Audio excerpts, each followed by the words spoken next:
Hoje a gente dá início a uns episódios especiais aqui, uma nova série que a gente estreia no Itaú Views, tentando juntar as visões do buy-side, de gestores e portfólio managers convidados, e da nossa área de equity research aqui no sell-side, discutindo alguns setores com mais profundidade. E nessa estreia a gente fala sobre o setor de varejo e seus diversos segmentos, considerando aí e-commerce, varejo alimentar, varejo de moda. E a ideia é comentar as principais teses e entender como o investidor pode se posicionar olhando para o varejo em 2022.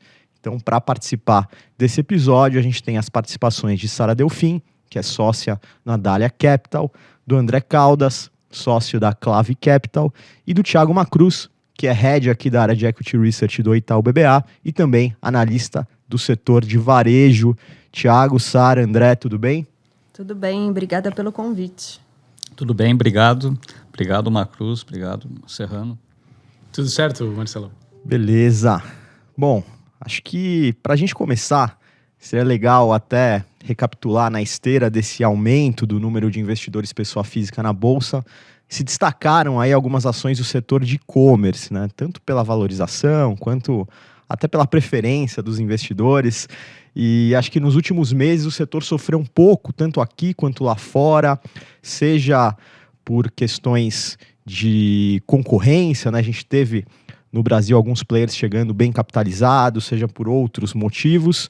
Então acho que a ideia dessa primeira pergunta é entender com a Sara, com o Caldas e com o Macruz, por que essas teses se destacaram tanto lá atrás? O que motivou essa preferência, esse gosto dos investidores por essas teses? E também entender o que motivou aí essas quedas mais recentes nos principais papéis do segmento de e-commerce. Vamos lá, a gente vai no Ladies First? Bom, vamos lá. Eu acho que ao longo do tempo, né, o consumo de modo geral, ele passou por uma transformação, né, do mundo mais físico para o mundo online. Então, obviamente, quando você vem quase que do zero para um crescimento, você tem taxas de crescimento dessas empresas muito fortes. E quando há crescimento, há lucro e há interesse dos investidores. Então, eu acho que o que impulsionou, né, no passado recente, a valorização dessas empresas foi muito forte crescimento que a gente viu no e-commerce, no mercado online como um todo. Então, isso atraiu, obviamente, né, não só pessoas físicas, como nós, gestores também. Obviamente, em algum momento, né, do fundo, a gente teve mais, teve menos, mas também participou, né, dessa alta do mercado de e-commerce. Não sei se você concorda, Caldas. Se você quiser interromper, fica à vontade. E aí, falando até, você foi bem generoso, né? Falou que as ações caíram um pouco. Elas realmente caíram muito, né, ao longo de 2021, e esse começo de ano também está um pouco mais volátil. Acho que tem dois fatores, né? Acho que um fator é obviamente, doméstico, né? Você tem subida de juros no Brasil, né? O Brasil subiu 8 pontos, né? A taxa Selic em menos de um ano. Acho que nenhum lugar do mundo fez isso. E, obviamente, né, mais juros, as pessoas têm menos dinheiro no bolso, as pessoas ficam mais preocupadas. E essas empresas de mais crescimento acabam sofrendo mais. Então, acho que foi uma primeira reação. A segunda reação é que lá fora também o mundo tech sofreu, né, mais recentemente. Também porque você está numa toada de aumentar os juros nos Estados Unidos, essas empresas de grande crescimento sofrem mais num cenário de juros mais altos. E eu acho que, por fim, tem um componente micro, né, de cada empresa. Tem empresas que decepcionaram em resultado, decepcionaram em crescimento, ou decepcionaram em outras variáveis, e o mercado se assustou um pouco, ficou decepcionado, né? Então, você juntou eventos macro com um evento micro, e aí o mercado corrigiu bastante. Caldas, o mercado tende a intensificar o que está acontecendo no momento atual, né? Então, 2020, 2021, como a Sara colocou bem, crescimento muito forte, a gente navegando múltiplos novos, né, que a gente nunca tinha usado sobre receita, sobre GMV, e agora o contrário está acontecendo, um momento mais desafiador, os papéis sofrendo muito. De novo, a gente intensifica o que está acontecendo naquele momento. Você sente que, de repente, isso pode virar uma oportunidade? Como é que você está pensando esse setor lá? É interessante, porque existe essa questão da inércia que é muito forte no mercado. mercado tende a dar um peso muito grande para os eventos mais recentes e perpetuar isso de uma forma, às vezes, até um pouco irracional, te dando oportunidade. Na questão do varejo, eu acho que é onde o investidor tem que ficar muito atento como um todo. Por quê? Porque no varejo há essa componente consumo doméstico, exposto a juros, exposto a questões do Brasil, que hoje estão muito, muito na cabeça do investidor. E tem um medo que não é infundado, mas que acaba gerando nesse segmento algumas oportunidades, sim. E aí a gente tem que destilar cada coisa no seu devido peso. A questão do e-commerce, acho que como a Sara colocou bem, ela é complexa, porque são vários elementos ao mesmo tempo. No início, até só complementando, teve empresas como a própria Magazine Luiza que executaram de forma muito forte.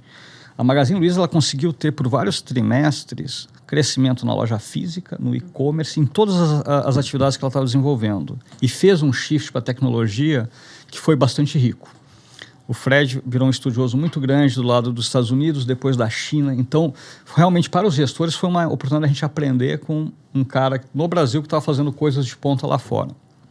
Isso se foi também replicado em várias empresas, americanas com a Lamy também, a Lamy B2W, estudaram, mudaram seus modelos. Via Varejo fez várias mudanças, ainda está em curso. Mudou até o nome da empresa para ser uma empresa entender de digital. Então, essas iniciativas foram muito bem recebidas. A Magazine Luiza, acho que foi uma das que mais surpreendeu o mercado há uns 3, 4 anos atrás. Só que esse movimento, claro, ajudou, acho que muito na alta dos papéis. E agora, esse é um momento que lá fora a gente está tendo correções em ativos de duration longo. O e-commerce não é imune a esse movimento. E no Brasil, assim também como a Sara colocou, a gente está vendo mais competição do que a gente imaginava. Então, a gente tem players bem capitalizados, locais, 4, que não teria problema para acessar capital. Ao mesmo tempo, no momento que a Amazon chega mais devagar, mas está chegando, uma coisa que a gente não imaginava, e tem lá o player chinês vindo mais agressivo. Então, é um ambiente inóspito no momento que o mercado está corrigindo lá fora. É mais difícil. O que eu acho que o investidor tem que ficar atento, não adianta também a gente entrar num pânico e falar vai ficar tudo ruim. Tem que usar a cabeça e focar muito na qualidade das empresas. Tem players de qualidade global mesmo. A Mercado Livre é um papel que é utilizado por gestores nos Estados Unidos, onde tem correlação com o Nasdaq, que é uma empresa com management muito forte, que tem executado bem e tem sofrido na mesma esteira desses papéis lá fora. Para o médio e longo prazo, eu não acho que o setor virou não investível, vamos dizer, mas eu acho que tem que tomar cuidado. Tem nessa esteira do que eu coloquei, eu acho que a gente já vai passar por outros segmentos do varejo, tem coisas com um risco menor do lado esquerdo, que sofreram quase de uma forma proporcional nesse movimento de corrida do doméstico. Não quero ficar no doméstico, o Brasil é perigoso, o fiscal vai acabar com o país, os juros vai ficar para 12 e acabou. Então, essa questão nos oferece a oportunidade, porque eu acho que é muito válido esse evento aqui para a gente. Porque quando a gente pensa, commodities tem oportunidades, defensivos tem oportunidades, mas essas discussões elas são mais consensuais. Onde não existe o consenso é na recuperação do varejo. E aí você tem que ser seletivo, mas é onde tem a oportunidade. E risco, né? Que nem viu agora. Sabe o que é curioso, Carlos? Assim, via de regra, quando tem uma destruição de valor tão grande quanto a gente viu no e-commerce, existe uma frustração de expectativa. Sim. E acho que aqui aconteceu uma frustração de expectativa, acho que principalmente nas companhias que são mais expostas ao lado físico do negócio ali, a gente não pode esquecer, vender uma televisão numa loja com crédito é o business mais cíclico que existe dentro do varejo. Né? O juro sobe, fica mais caro o empréstimo, a inflação corrói o poder de compra daquele cliente que talvez seja um cliente mais exposto a essa situação. Mas quando você olha o crescimento do e-commerce em 2021 foi 30%. Sim. O top-down do que está acontecendo, a jornada do mundo físico para o mundo online, ela está acontecendo de forma... Então, eu acho engraçado, porque eu acho que tem uma combinação de fatores. A gente não sabia como valorar essas companhias de uma forma moderna, e acho que a gente tentou aprender com o que estava acontecendo lá fora, e a gente se baseou em múltiplos que estavam sendo usados lá fora. Vocês colocaram muito bem, esses múltiplos mudaram de patamar. E eu acho que acho que o mercado se empolgou com o que estava acontecendo e colocou expectativas para o médio prazo que talvez sejam difíceis de atingir. Eu queria só recuperar um ponto que você colocou, que eu acho um ponto muito importante. o crescimento dessas companhias foi, via de regra, capital intensivo. Você tem que adquirir cliente, é uma briga pelo lead marginal. E aí você tem players aqui no Brasil que não estão lidando com essa dificuldade, que não tem essa restrição. Então, uma Shopee, ela está começando aqui, né? Mas ela já está em 1/3 dos smartphones brasileiros. Ela está começando aqui, mas ela tem um Free Fire sendo uma máquina de geração de caixa. Então, no momento que o custo de capital sobe muito aqui e o câmbio vai para 5,5, 5,6, para esse player, essa restrição não existe. Então, eu acho que isso traz um desafio para a gente, né? De, será que esse cara vai ser um problema no ambiente competitivo? Será que a gente está exagerando na preocupação? Essa insegurança tira muito investidor desses papéis. Porque acho que até um ponto antes de a gente começar que a Sara estava colocando sobre como a tecnologia cria rupturas, cria oportunidades e desloca o valor em algumas cadeias. Aqui, para a gente, nas análises, tem muita coisa que a gente vê que o mundo vai ter um intermediário a menos, vai mudar, e a dificuldade é ver nesse novo mundo quanto que da cadeia esse novo intermediário vai capturar. Isso é uma discussão que a gente tem muito em fintechs. Tipo, eu sou mais antigo, mais velho, o mais velho é um pouco mais cético, por exemplo. A gente gosta do setor bancário, é um setor que está sofrendo uma transformação na questão do funding, as agências já não são mais uma barreira de entrada, mas, ao mesmo tempo, eu vejo com dificuldade o analista dizer, tudo bem, então esses FIIs não valem para o banco, que é o antigo, o dinossauro, mas a fintech vai ter o FII que ela disruptou. Isso eu sou cético. Por que eu estou fazendo essa analogia? No e-commerce é muito desafiador ver essa desintermediação do mundo antigo, que era aquele modelo que tu colocaste tradicional, vou na loja, fisicamente caminho até lá, compro no carnezinho, pego, levo para casa. Às vezes não tem o produto, tem que esperar. Hoje eu posso ter uma forma de uma entrega rápida na minha casa, de outra forma, fazendo uma pesquisa online, ou no meu celular, ou em qualquer dispositivo que tenha acesso à internet. Mas nesse novo mundo, para a gente está aprendendo a lidar com esses elementos da cadeia novos, quanto que eles realmente geram ou destroem de valor. A logística é um ponto que o mercado está batendo cabeça para tentar entender. Tipo assim, nós temos lá a Meli, Mercado Livre, que é um craque, gerou uma logística de um dia. Tinha muito cara que falou, agora é game over, acabou o jogo, logística fechou o mercado. Cara, quando os outros estão capitalizados, eles estão investindo. Tudo bem, eles não entregam hoje o número de produtos que o Mercado Livre entrega em um dia, mas estão fechando o gap. Porque não é rocket, não é uma ciência de foguete você investir e ter uma logística de maior qualidade. É dinheiro e tecnologia. Exatamente. Então, essas dinâmicas estão obrigando o investidor a estudar cada vez mais e nem as empresas têm a resposta. Quando tu olha a Amazon, que é o cara que tem uma estratégia, quando tu lê as cartas dos caras de 90 e poucos, os caras falou, ele executou exatamente o que ele falou. Eu vou crescer, foco no cliente, vou reinvestir, vou queimar dinheiro, vou investir em logística. Tu lê os livros, é perfeito, uma execução impecável. Muito questionado lá atrás, investidores adoravam, outros falavam, isso aí não vai dar certo, ele vai destruir valor. Mas mesmo a Amazon enfrenta a competição. Quando a gente olha a Shopify, a história, quando ele tinha clientes menores, ele vendeu uma operação dele para a Shopify, ele criou um competidor que hoje está tirando do maior player do mundo, do mais dominante, um tequinho, não é um tequinho, algo que pode ser relevante. Então, se para a Amazon a gente tem que ficar estudando o que é ruptura, imagina num mercado novo, com vários players capitalizados, começando a enfrentar uma competição de estrangeiro. Não é trivial. Eu acho que até depois dessa aula de e-commerce, até para fechar esse tema, a gente conseguir falar de outros, eu queria entender com vocês, tem um ponto que o Caldas falou de longo prazo, que também essas empresas têm que olhar os fundamentos, não é consensual se vale a pena entrar ou não, mas assim, agora sendo menos generoso, elas caíram bastante e pode ser uma oportunidade, um ponto de entrada interessante. Então eu queria entender, nesse momento de migração aí para nomes de valor e falta de consenso no e-commerce, as ações algumas apresentam um ponto de entrada interessante para o investidor, principalmente para aquele que tem horizonte mais de longo prazo. Qual que é a orientação que a gente consegue deixar para quem, de repente, se empolgou com essa queda toda e quer, de repente, aproveitar um novo ciclo de alta desses papéis? Eu acho que o ponto de partida é bom, né? Se a gente pensar o varejo como um todo, o e-commerce, ele ficou bem mais barato, tá? Realmente em níveis atrativos. E o ciclo do aumento dos juros, 80% já foi, ou 90% já foi. Você vai ter talvez mais 1 ou 2 aumentos dos juros, então O curto prazo é desafiador pelo lado macro da história, né? Mas, dito isso, você está num ponto que os valuations estão atrativos, as empresas estão financeiramente muito saudáveis, capitalizadas, com dinheiro em caixa, com tecnologia já comprada, com a logística já, né, desenhada. Eu acho que é monitorar mais o elemento macro. Acho que na hora que o BC, né, o Banco Central, parar de subir os juros, eu acho que pode ganhar momento. É muito difícil, né? Eu concordo com o ponto da Sara.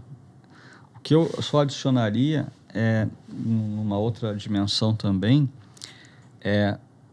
a gente aqui está no momento, acho que o Macruz tinha colocado que 2021 o mercado começou a usar outras métricas de valuation.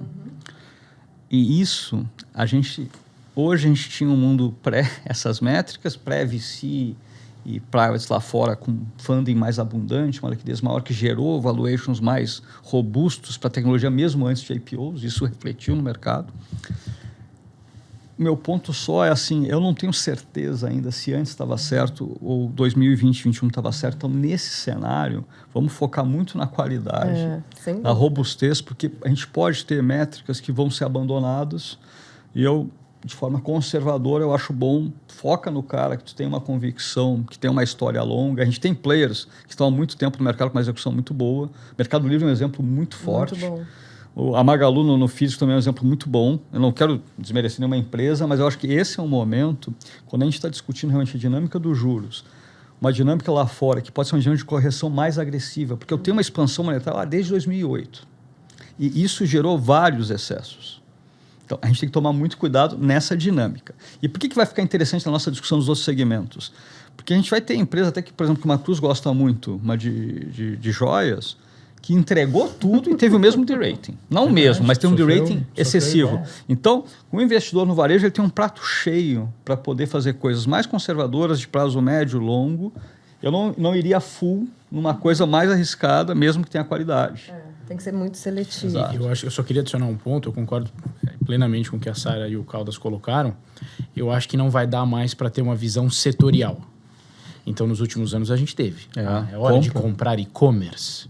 Essa conversa vai acabar. Agora vai ser uma discussão... Não dá para gostar de todas e nem desgostar de todas, né? Você pode ter uma visão construtiva... vamos imaginar que você tem uma visão negativa com o Magazine e Via Varejo, e Via. Pô, uma delas pode perder muito share na loja física. Será que é razoável ter uma visão negativa nas duas? Será que uma não se aproveita, eventualmente, de uma fraqueza da outra? E vice-versa. Né? Então, eu só acho que a gente vai ter que entrar num mundo menos de discutir...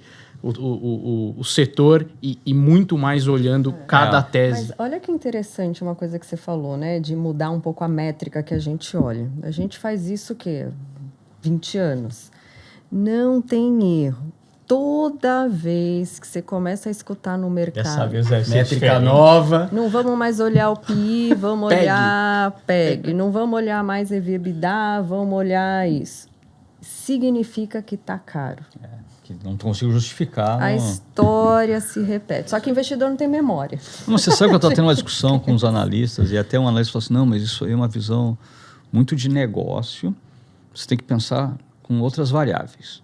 Até porque, bom, assim, se não for a Coreia do Norte, eu acho que as empresas vão precisar ganhar dinheiro em algum momento. Assim, estou dizendo, é um regime capitalista. Mas a gente começou a ouvir coisas que eu comecei a ficar preocupado. Pois é. Esquece a visão... Assim, vamos dizer, uma visão de análise de business, né? Será que tem barreira ou não? Quando você começa a se distanciar muito de um bom senso de um business, você tem que ficar preocupado. Até porque, mesmo as empresas da nova economia, olha a qualidade do management e como estratégico eles pensam no futuro deles. Perfeito. Faz sentido.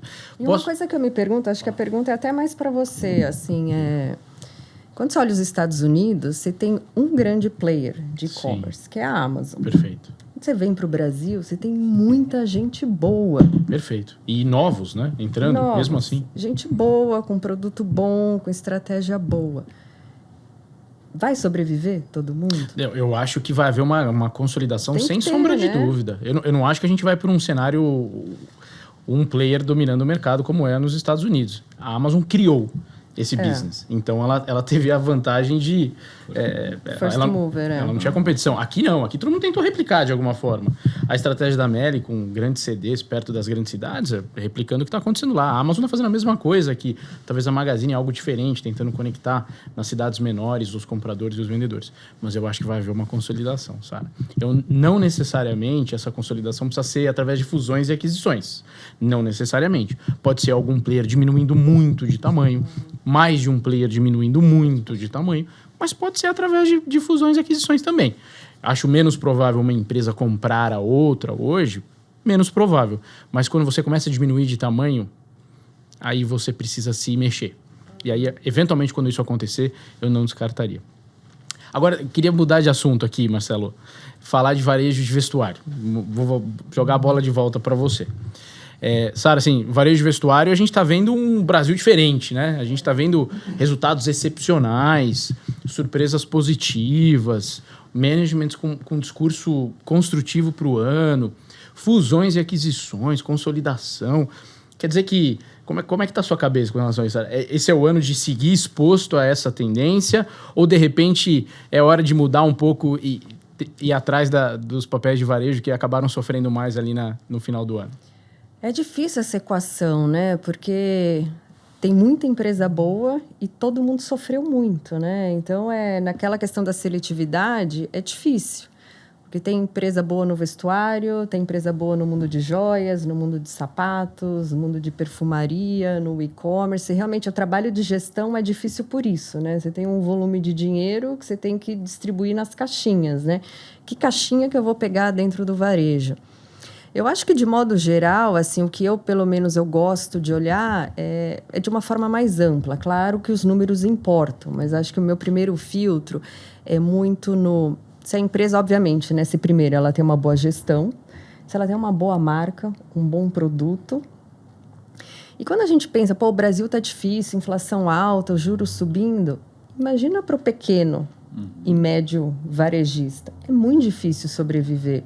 Então, obviamente, para essas empresas, vai ter muita oportunidade ainda, né, de fusões e aquisições, porque quem está na Bolsa são as maiores e melhores empresas do Brasil. A economia real, que é o pequeno varejista, o pequeno empresário, esse cara está sofrendo, né? Então, acho que vai ter oportunidade ainda. Não, sem dúvida, acho que a gente viu uma tentativa de consolidação no mundo da moda lá atrás, que talvez não tenha dado tão certo, e isso está bem diferente do que a gente tem visto agora, com alguns players com estratégias bem diferentes, compondo aí digital, varejo físico, complementos aí de segmentos dentro do portfólio. Então, a dúvida que fica é como que fica o cenário para o setor agora? Ele vai ser puramente consolidação? Vai ser complemento de oferta de produto? Vai ser uma melhor combinação de digital com físico? Como é que vocês imaginam isso, Caldas? E acho que o Macruz pode complementar também, que fala bastante sobre o tema. Eu acho que ainda tem oportunidade, né, de fusões e aquisições, mas até algumas empresas fizeram isso até recentemente, né, no último ano. Então, você vai ter o que a gente chama das sinergias, né? Quando você junta duas empresas, você melhora a empresa, você corta, né, o mato alto, você pode juntar as tecnologias, enfim, você pode ter ganhos que às vezes é difícil a gente no mundo do Excel conseguir precificar. Então dá para você capturar novas aquisições, dá para você capturar valor de empresas que fizeram aquisições recentes e que vão mostrar esses resultados agora. E eu acho que tem um crescimento, né? Assim, o mundo real está difícil, né? Mas, assim, você ainda tem uma classe média no Brasil, uma classe alta no Brasil que continua consumindo, né? Então... Que até salvou, né? De poupança, de turismo. Exatamente. O que os analistas, né, como o Macruz, dizem por aí, que empresas que são mais focadas, né, para classe A, classe AB, tendem a performar melhor, porque, de fato, quem está com menos dinheiro no bolso são as pessoas mais humildes, né, que sofrem muito mais com a inflação. Sem dúvida. O que você acha, Caldas? Não, eu acho interessante até... Não discorda de mim. Não, concordo bem. É bom, né? A Sara fala coisas boas, eu fico aqui na AFA. Mas, até na pergunta dele, na questão mais da mudança, eu acho que esse é um segmento de vestuário que ele é muito difícil. E aí a gente acaba vendo na Bolsa, tem um viés do sobrevivente, não usado no sobrevivente, mas a complexidade, a execução que uma Renner fez por anos, ou que a gente está vendo nas novas levas, numa Arezzo, uma Renner, uma Soma que tinha um modelo muito interessante, mais nichado no início. Esse tipo de execução ele é muito difícil de ser encontrado no varejo. O varejo é um setor muito complexo, muito difícil, porque você tem uma questão logística, uma questão de coleção, uma questão de procurement, que é muito difícil. E aí você vê mesmo marcas boas, discrepâncias muito grandes nas métricas operacionais, sabe? Então, tu olha, a Renner era um ET por muito tempo. Assim, se tu olha, eu ia e falava com todos os caras do varejo de vestuário. Cara, as outras listadas não eram horríveis dentro do segmento. É que a Renner era um bicho diferente demais. O Galó, muita gente reclama de corporation. O Galó era o cara de uma corporation que se sentia dono de 100% da empresa no aspecto positivo. De governança, ele via aquilo como dele, lidava como dele, estratégia, disciplina. Só que a gente não pode ficar mal acostumado. O que acaba acontecendo, na minha opinião, é que isso que eu estou colocando para a cobertura do varejo fica muito claro. Então, você tem ali os calls que o Marcos deve receber, eram Renner, aí virou Arezzo, Soma. Eles orbitam no universo de algumas empresas que têm essas capacidades bastante acentuadas, num mundo que continua sendo muito complexo. Mas para adicionar essa complexidade que você perguntou, o Omnichannel é uma realidade que eles estão tendo que lidar há um tempo. A pandemia acelerou, aí a execução da Soma foi brilhante. A gente estava vendo, o que vai acontecer agora? Aí o cara acelerou, executou. A Renner está lidando com isso, levantou capital. Como é que vai ser a transformação digital da Renner? Ela fazia tudo muito bem feito, ela vai ter que fazer isso bem feito também. Mas não tem como negar. Mesmo o cara que foi líder por anos tem que lidar com o Omnichannel. Para a Soma, acho que foi um processo bastante bom. A Arezzo, o cara é um craque também. Então a gente tem essas qualidades de management vivendo um mundo onde o Omnichannel, social commerce. A gente estava conversando com o CEO de um shopping. Via social commerce, teve uma loja dela que vendeu mais do que vende outros shoppings, via uma influenciadora. Então, mudanças, o digital não dá para não olhar, porque vai impactar a visão do seu produto, a sua venda, a sua logística. O consumo está aqui hoje, sem né? dúvida. Mas a ruptura é diferente. Você pensa no mundo do marketplace, é um cara que tem um CD perto das grandes cidades, com uma logística barata, com uma aquisição de cliente barata, muita gente abrindo o aplicativo sempre. A ruptura nessa categoria de moda, ela é diferente, né? Ela é social commerce, é muito difícil centralizar num grande marketplace. Você tocou esse ponto do Marcos, é uma coisa legal. Porque assim, a gente estava falando, por exemplo, quando a gente coloca a atividade de um cara de vestuário, ela é muito complexa, como eu tinha colocado antes. Então, qual é a arte? A empresa, como uma localiza, ela faz muitas coisas de uma forma muito bem feita. Então, quando tu olha a Renner, se eu bater lá, eu falo, quem que é o cara que fazia melhor a logística, o procurement? Tinha 10 itens com complexidade razoável que o cara fazia bem. Aí tu soma isso, tu cria uma barreira naquele segmento que você estava. Tudo bem, pode ter uma questão da penetração, quanto que ele usava em shopping, quanto que ele cresceu. Mas estou dizendo o que era o mundo anterior. O marketplace, como está se colocando hoje, aí eu acho que sim, acho que a gente tem que tomar um cuidado, porque em alguns modelos, quando a coisa está dando certo, subindo 30, está tudo dando muito certo, às vezes a gente passa a não avaliar o que é o valor agregado daquele cara. Veio nessa esteira puxa, vai dar tudo certo, 100 vai crescer 30, alguns modelos, não dessas que a gente colocou, mas alguns modelos mais frágeis. Eu achar que eu vou ter um site que vai intermediar uma compra minha de um outro produto que não pertence a ele e ele vai ter um take rate altíssimo, não acho sustentável. Perfeito. Porque ele não agrega esse valor. E à medida que a logística vira um investimento com tecnologia e conhecimento, essas barreiras de desintermediação vão caindo. Perfeito. E aí esse valor agregado é diferente de um cara que teve que escolher uma roupa, teve que fazer um procurement, teve que fazer uma coleção, botar o crediário e fazer tudo rodar. E é isso que quando a gente olha no mundo novo, aquele aplicativo Shine, como fala? Shine. Que a pessoa que é uma ruptura. Sim. Só que hoje, num segmento de classe A e B, para um cliente, ele não atinge todo mundo ainda. Se eu tivesse um modelo mais frágil, tipo um marketplace, de fazer um clique, eu já teria atingido. Perfeito. Essa diferença é muito relevante. É para o bem e para o mal, mas eu acho que é uma barreira importante. E eu acho que as pessoas têm que lembrar que essa categoria, moda no Brasil, a complexidade da competição é muito menor do que na maior parte dos países que a gente acompanha. Sim. Então, nos Estados Unidos, você pode ir na Uniqlo, você pode ir na Gap, você pode ir na Forever 21, você pode ir na Zara. A Zara tem 35 lojas no Brasil, ela tem mais lojas na cidade do México. Então, o ambiente competitivo do varejo de moda no Brasil, ele é bem local. E aí entra no tema que o Caldas colocou. Algumas empresas menos sofisticadas, com custo de capital muito mais alto. Os momentos difíceis, como a gente está vendo da economia agora, são nesses momentos que as empresas que a gente conhece ganham mais share. O mercado é fragmentado e a competição não é tão sofisticada. Então, e pensando na ruptura do online, pô, a quantidade de dificuldade para você fazer um e-commerce bem feito nessa categoria, sizing, tamanho de roupa. Pô, quem aqui compra alguma coisa online, sempre o mesmo tamanho M, e cada hora vem de um jeito diferente? Então, são tantos desafios que existem que, na minha opinião, fazem com que as companhias dessa categoria sejam mais resilientes, protegidas. E tem o ponto da omnicanalidade que o Caldas falou, e a gente vê movimentos curiosos, né? A NV, que foi recentemente adquirida pela Soma, que é uma nativa digital, agora está migrando com uma ampliação de lojas físicas, né? Então ainda tem esse movimento contrário que nem a Amazon lá fora, Whole Foods, aquele negócio. Né? Sem dúvida. Bom. Mas puxando agora para o varejo alimentar, que acho que talvez seja um segmento mais resiliente dentro do varejo, acho que vale a gente tentar explorar um pouco as perspectivas para esse cenário, que talvez se beneficiou do isolamento num primeiro período, muita gente se surpreendeu com uma queda mais recente de alguns papéis.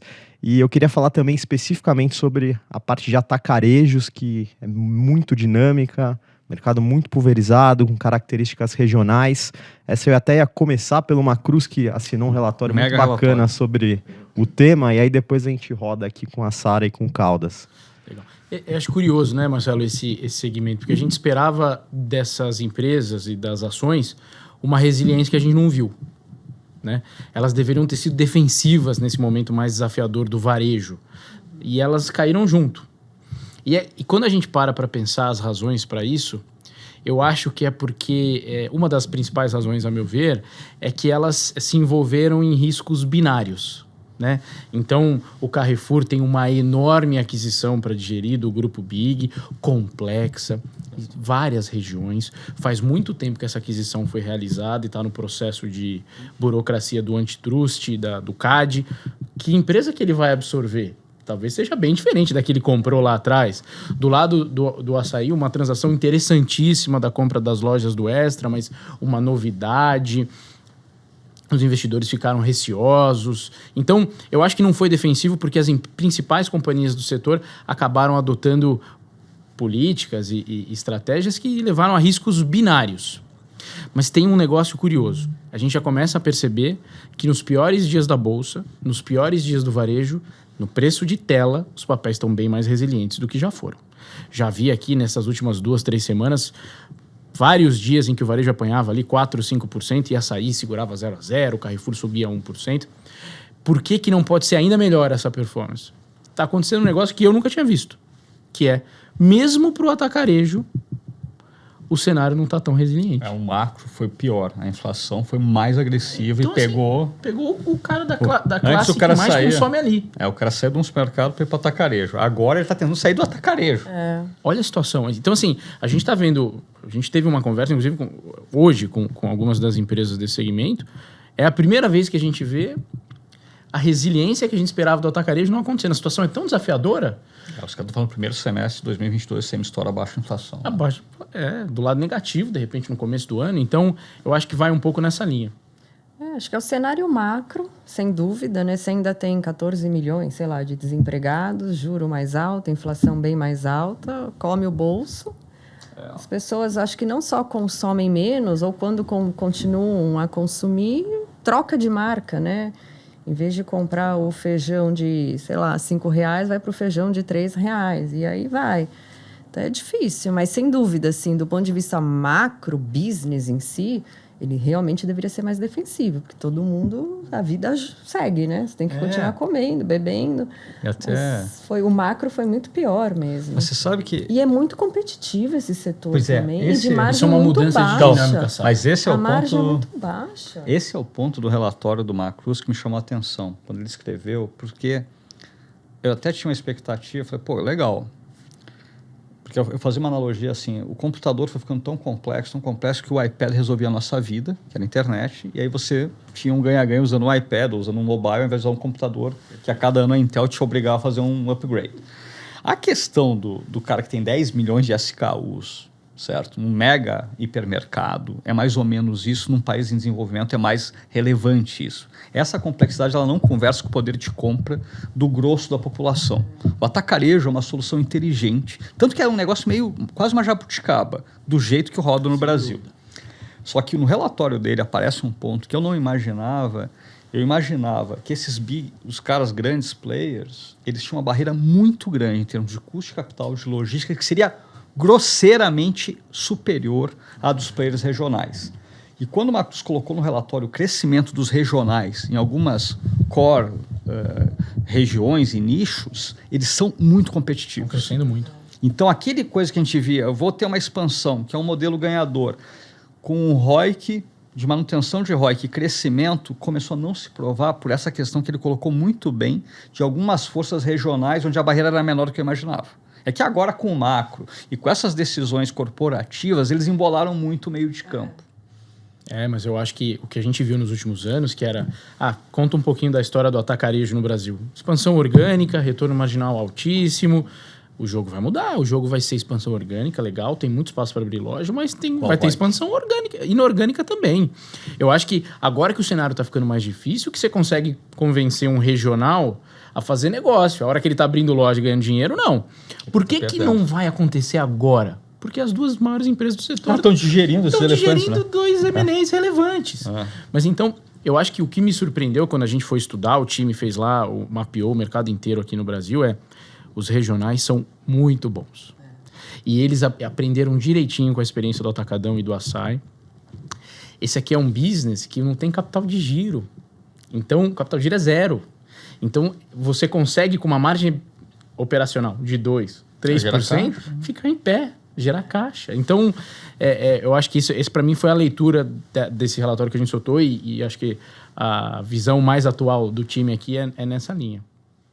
Não, perfeito. Acho que até agora a gente falou muito sobre segmentos, mas agora eu queria tentar falar em especial de uma tese que talvez tenha inaugurado um novo segmento na Bolsa, que é Pets, que também é uma ação queridinha aí do investidor pessoa física. Queria entender como vocês viram o movimento da companhia desde o IPO, com aquisições emblemáticas, diferentes, e como vocês veem também o potencial de novas inaugurações aí de pequenos segmentos do varejo na Bolsa. É possível? A gente pode esperar ou só mais para frente agora com esse cenário? Eu sempre gostei muito do mercado pet como um todo, né? Independente da empresa. Acho que é um mercado que tem muito crescimento. Por culpa de vocês, jovens, millennials... Pais de pet, né? Pais de pet. Eu não tenho, eu tinha, agora eu sou tio de pet. Tio de pet. Tio de pet. Não, os millennials... Você tem já cachorro? Tem. Bom, casou, comprou um cachorro já para segurar, né? Sei. Não, porque tem uma questão de geracional. Assim, a nova geração prefere ter um pet a um filho. Eu tenho 3 cachorros e 2 filhas e um filho. 3 e 3. 3 e 3, olha lá.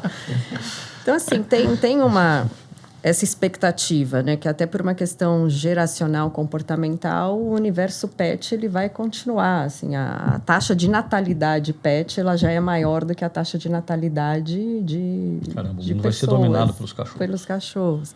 Então, esse é um primeiro ponto. O segundo ponto é a humanização do próprio pet, né?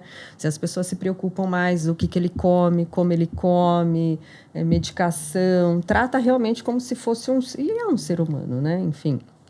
Então, você começa a consumir mais dentro de uma loja de animais.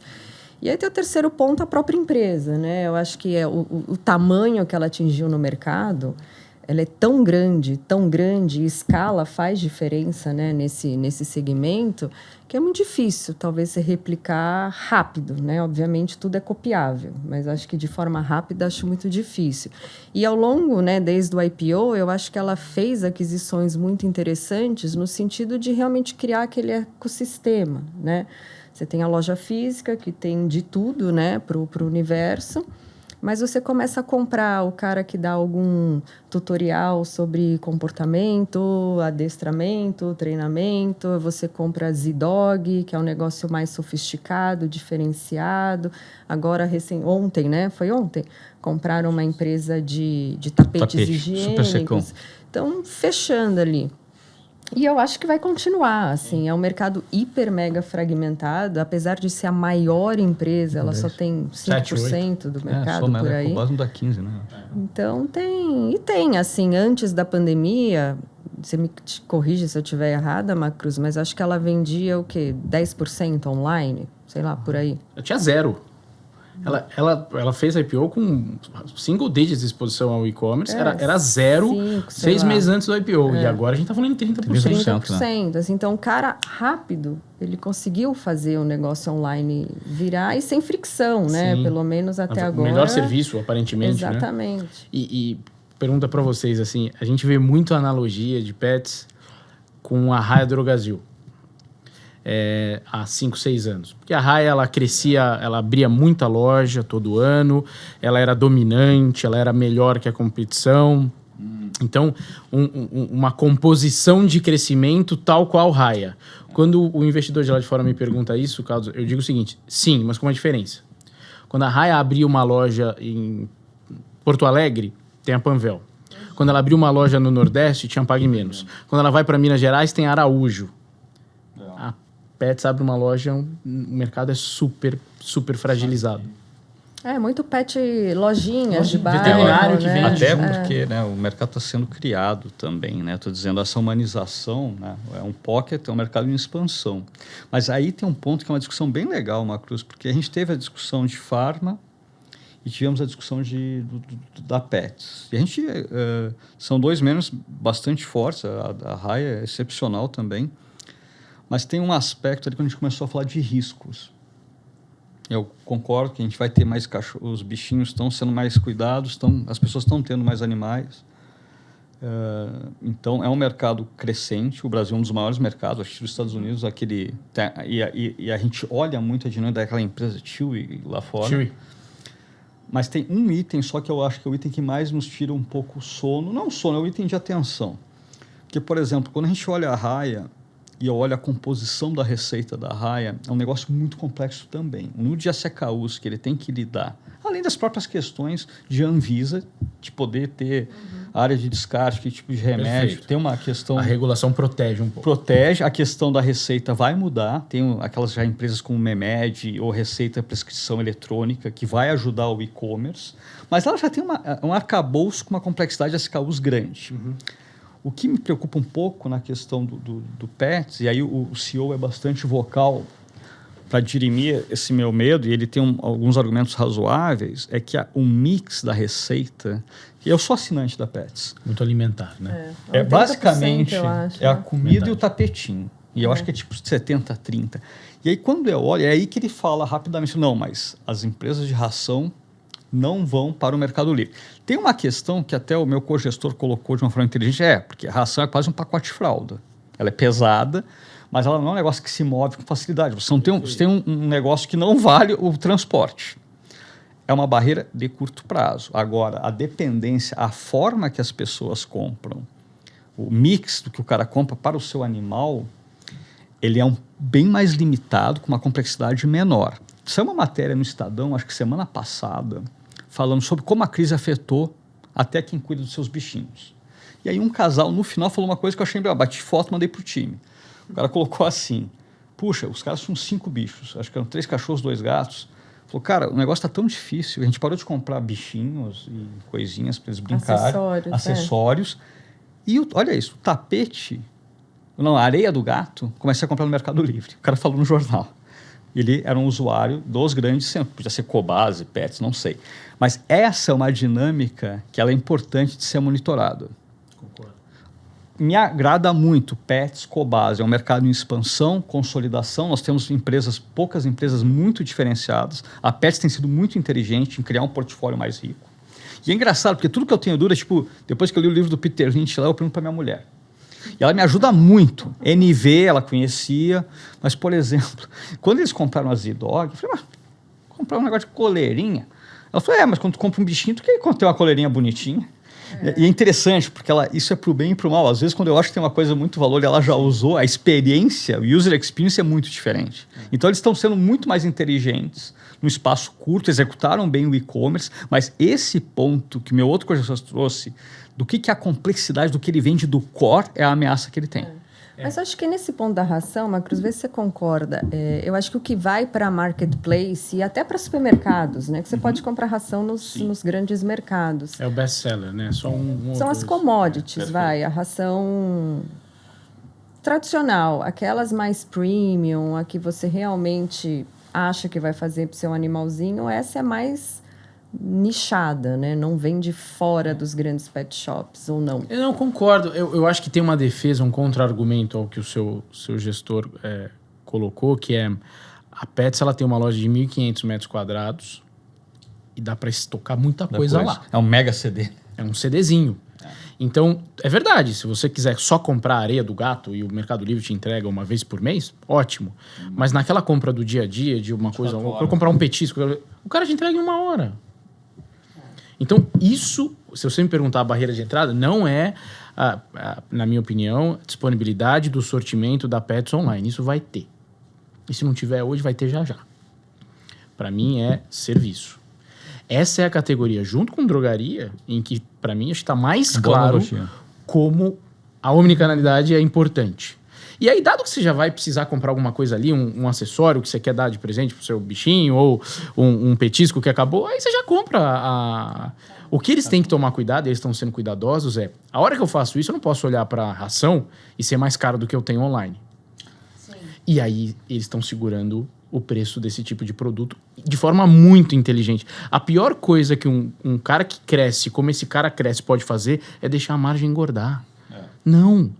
Reinveste toda a sua eficiência em preço, porque senão você vai chamar competição, e a gente não quer chamar competição. Então, eu concordo com o ponto do teu colega, mas eu diria que esse contra-argumento que eu fiz, para mim, ainda serve.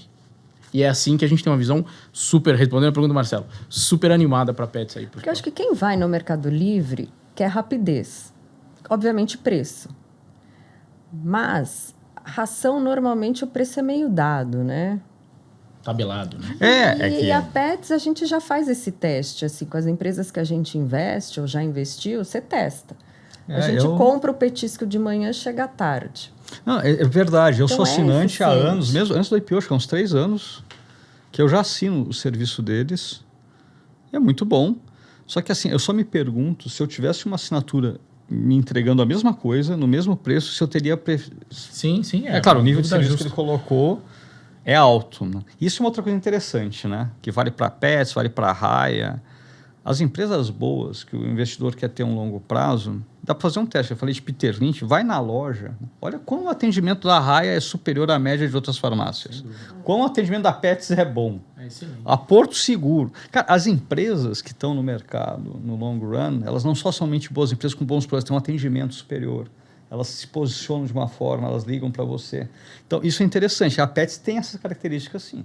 Tem, e assim, você tem que ir na loja alguma vez, né? Tem o banho, tem a tosa. Então, já que você está lá, sim, vamos ver se tem mais alguma coisa. Mas você sabe que é realmente... E ali, eu acho que é um tema que o estrangeiro entende, procura, gosta. Porque a Amazon não disruptou fora do Brasil com a velocidade que se imaginava. Entendeu? Eu acho que isso que é poderoso. Pô, se lá no hemisfério norte a Amazon não foi tão dominante quanto poderia ser, pô, será que aqui, que é um lugar super peculiar, o Brasil, eu acho que talvez a Pets tenha uma chance com boa. Management muito especial, inteligente, olhando coisas, é verdade. O que eu tinha mais dificuldade, a gente está na discussão, o valuation, ele refletia um crescimento agressivo. Verdade. Uma história premium, management premium, mercado em expansão, mas um valuation premium. Nessa, chacoalhada do mercado, ela caiu junto. Ficou mais palatável, mas não é que ficou de graça. Sim. Tá longe. Acho que essa é a discussão que a gente tem aí com os investidores. Né? Porque ninguém discute, o mercado cresce, o cara é bom, ele vai consolidar? Sim. Perfeito. Acho que até falando em valuation, queria trazer a última pergunta aqui, até deixando a nossa recomendação e o resumo desse bate-papo para o investidor. Quando a gente olha para o varejo agora como um todo, e tentando aterrissar em nomes aqui, o que a gente tem com mais otimismo para 2022, seja por resiliência, seja por perspectiva de longo prazo, seja por ponto de entrada? Como é que cada um de vocês olha o varejo, tentando trazer uma recomendação de papéis aqui? Essa ninguém quer começar. Eu posso começar essa, então. Não, eu acho aqui legal essa pergunta. A gente tenta não entrar muito em nomes, mas a gente pode dar bastante segmentos. Aqui, aquilo que a gente colocou, eu acho que o segmento que as pessoas têm mais dificuldade de ficar otimistas no todo é o varejo. Isso é um curse na gift, é uma maldição, mas é uma oportunidade sim. E não é aquele papo. Quando a gente olha umas janelas, mesmo antes de 2021, a gente começa a ter ativos negociando a 2 desvios, um desvio abaixo da sua média. Papéis hoje do vestuário estão abaixo de 20 vezes. Não estou falando 20 vezes em 3 anos. A gente está falando para esse ano. Perfeito. E aí, o que eu acho que vai acontecer, hoje existe um pessimismo exacerbado. À medida que houver uma clareza eleitoral que não seja disruptiva, que eu acho que não será, aí o mercado vai começar a querer ver o copo meio cheio. Vai falar assim, 20, mas ainda numa base muito amassada. Sem dúvida. Porque a gente ficou 3 anos. Tem crescimento. Exatamente. Eu acumulei aqui. O menor ficou mais fraco, quebrou, o que está acontecendo. Então, isso muda e a gente tem que estar posicionado. Eu gosto dessa questão do vestuário com seletividade, com esses players que você colocou, são segmentos interessantes. Tem gente muito boa.